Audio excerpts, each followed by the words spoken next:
I ain't afraid of no ghosts. Oh my god! Oh my god! Oh my god! He hit that!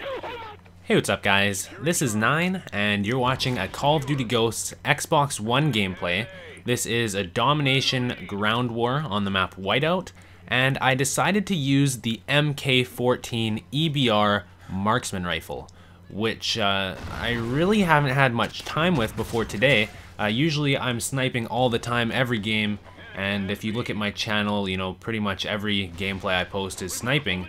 But I posted a video the other day talking about the most popular guns at MLG Columbus, a competitive Call of Duty event that happened last weekend.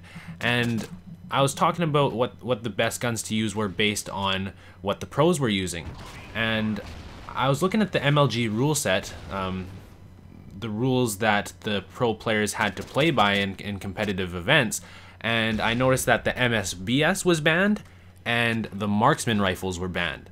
So I already knew that the MSBS was completely overpowered. Just from almost right at launch day, I started using the MSBS and figured out, wow, this is way more powerful than it should be.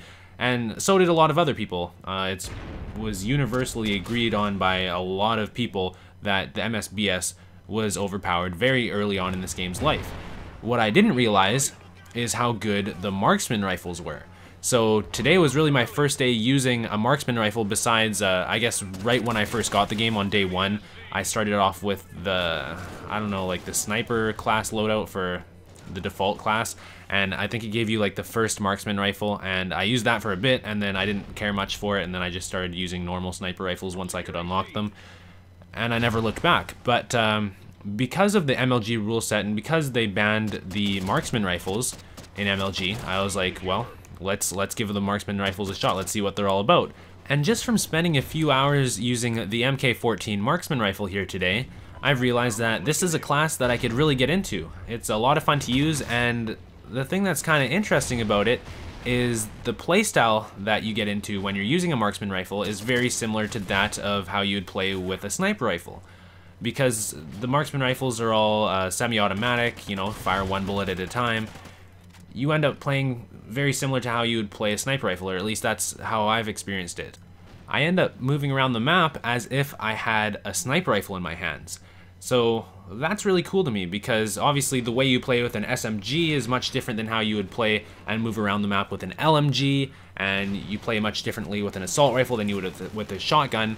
But because the marksman rifles kind of bridge the gap between assault rifles and the sniper rifles, it really works for me, and you know, I don't really have to adjust my playstyle to use it, and it's not like I have a problem with adjusting my playstyle. Every once in a while, like my last video here, I was using the MTAR, I slapped it on and decided to try and get as many kills as possible. I do that every once in a while, but I think it's cool that I can play so similarly with the marksman rifles as to how I play with the sniper rifles. So I'd say if you enjoy sniping, definitely give the marksman rifles another shot, especially if you were like me and you tried the marksman rifles right when the game was released and you didn't think much of them. Try them again now that you know like where the choke points are and how to play each map.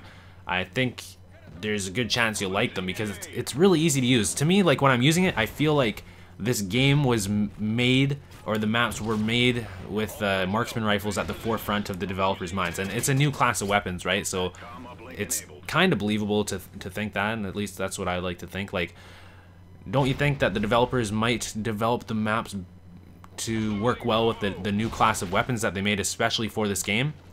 It seems like the marksman rifles work really well in Ghosts. Like, for example, if you had a marksman rifle in Black Ops 2, I don't know how well it would work because the maps are so small and everything's so crazy.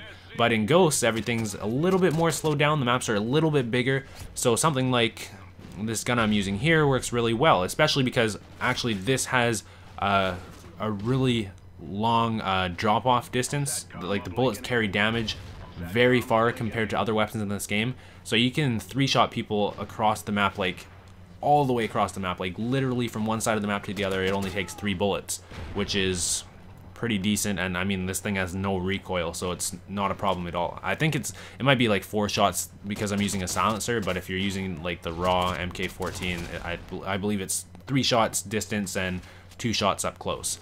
So yeah, having a lot of fun on the Xbox One. Honestly, I probably wouldn't have bought the Xbox One this early if it wasn't for me doing this YouTube thing. Like, I really only am interested in playing, well, okay, I'm not going to say that. The game that I play the most, clearly, is Call of Duty, and there's not much of an advantage playing it on the Xbox One over the Xbox 360 or, you know, PS3 and PS4. It's not that different because the game was developed for both systems, and I think next year is when we'll really see a big improvement from current gen games going on into next gen games, because that's when they'll be able to focus more on the next gen games, or more on the next gen consoles, because that's what everybody will have. Right now, I think the developers are kind of making sure that everybody has a good experience on both consoles. I think there's even a developer interview for Call of Duty Ghosts where the developer was saying that they wanted everybody had to have the same experience no matter what console they're on. But I think that kind of mentality will drop going into next year, when a lot more people have switched over to the new consoles, and we'll really see more improvements in the games, and we can really see what the developers can do with games like Call of Duty. And obviously we're already starting to see it with some other games like Battlefield 4, because Battlefield has always been developed primarily for PC gamers.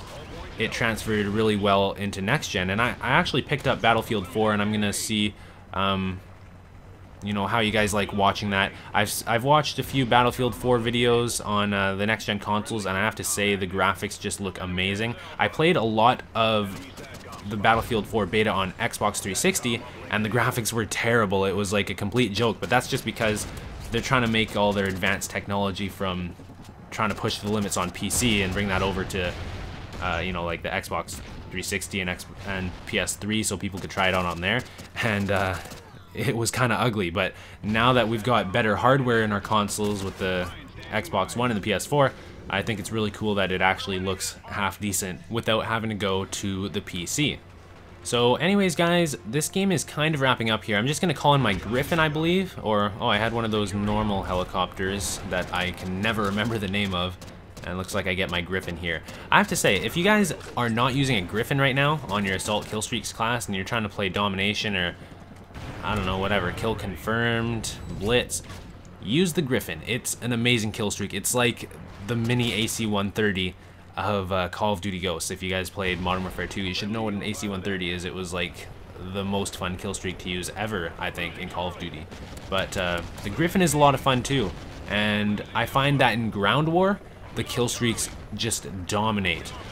In 6v6, like back on the 360 and the PS3, the kill streaks didn't do that well because there weren't as many people on the map, but now that there's 9 enemies on the map all the time, assuming it's a full game, you end up being able to do a lot more damage with your kill streaks, and that's a big reason why I've been not sniping as much, because I want to get in my kill streaks and just dominate the other team.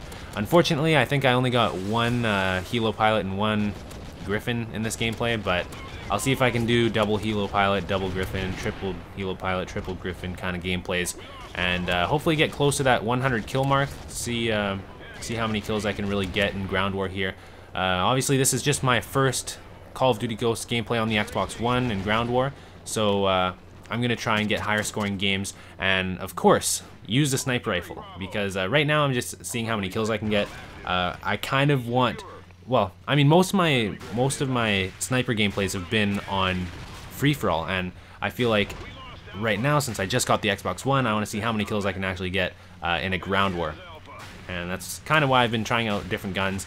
But I'll get back to the snipers probably sometime this weekend or at the beginning of next week. So anyways, thanks for watching, guys. I hope you guys enjoyed this little commentary here. I really haven't sat down and done just a regular long kind of commentary like this. Like, I think this was almost around 10 minutes. Most of my gameplays have been just quick, concise, free-for-all kind of stuff, or just quick tip videos. But anyways, I hope you guys enjoyed this. If you did, leave a like, and I'll see you tomorrow with another video. Peace.